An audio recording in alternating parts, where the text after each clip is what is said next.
राकेश त्रिपाठी जी, एजेंसियों को लेकर लगातार दुरुपयोग का आरोप लगता रहता है, क्योंकि बीजेपी को लेकर आता हूं मानव जी, आता हूं आपके पास में राकेश जी, क्योंकि यह आरोप लगातार लगता है कि दुरुपयोग को लेकर, लेकिन एक बड़ा मसला मुद्दा लगातार बंगाल में संदेश खाली को लेकर बीजेपी प्रधानमंत्री बना रहे हैं। राकेश जी, देखिए, संदेश खाली को लेकर के जो भी तथ्य हैं वो तथ्य रूह कपा देने वाले हैं, रोंगटे खड़े कर देने वाले हैं।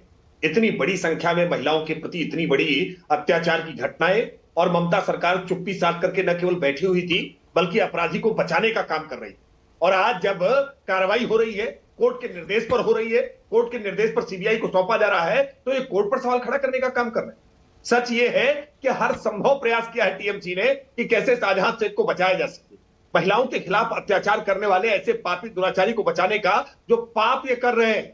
याद करिए वो दिन जब पश्चिम बंगाल में वामपंथियों की सरकार हुआ करती थी और वामपंथी सरकार के द्वारा प्रायोजित हिंसा हुआ करती थी, ऐसे ही अत्याचार की घटना होती थी। यही ममता बनर्जी सड़कों पर लड़ाई लड़ा करती थी, लेकिन आखिरकार क्या परिस्थितियां बन गई कि यही ममता बनर्जी आज ऐसे अत्याचारियों का केवल मजहबी तुष्टीकरण के लिए आज उनका समर्थन करने का काम कर रही है। एक महिला मुख्यमंत्री के रहते हुए इतना बड़ी संख्या में अत्याचार हो, इस तरह की पीड़ा व्यक्त करनी पड़े, मुझे लगता है पूरा देश शर्मसार हुआ है। लेकिन संदेश खाली के मूल मसले पर आज तमाम लोगों ने आ रहा हूं मानव जी, आ रहा हूं आपके बात करते हैं राकेश जी, क्योंकि समय की सीमा। मैंने उदाहरण देकर के कहा ना जी, जब ममता के द्वारा संरक्षित किया गया अपराध होता था तो यही ममता बनर्जी धरने पर बैठती थी, संघर्ष करती थी। हमने उस ममता बनर्जी को देखा है, लेकिन वही ममता बनर्जी आज वोट बैंक के पॉलिटिक्स में इस तरह से डूब जाएंगी कि वो मजहबी तुष्टीकरण के लिए संदेश खाली से संदेश ये चला जाए कि हम आपके साथ खड़े हैं। वो महिलाओं के खिलाफ इतने बड़े गुनाह होते हुए लगातार देखती रही। ये कोई एक दिन का गुनाह नहीं है,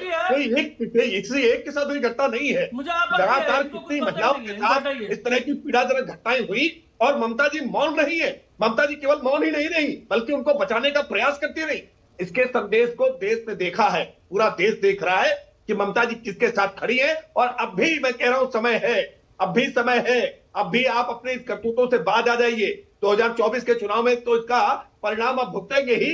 जब पश्चिम बंगाल का विधानसभा चुनाव होगा ना, तो भी जनता इसका हिसाब करने का काम करेगी कि ममता जी की ममता ये शाहजहां शेख पर इतना क्यों बरस रही थी, ये भ्रष्टाचारियों पर क्यों बरस रही है। और ये परिवारवाद आज ममता जी ने भी शुरू कर दिया है। ये अभिषेक बनर्जी के लिए किसी स्तर पर जाने के लिए तैयार है।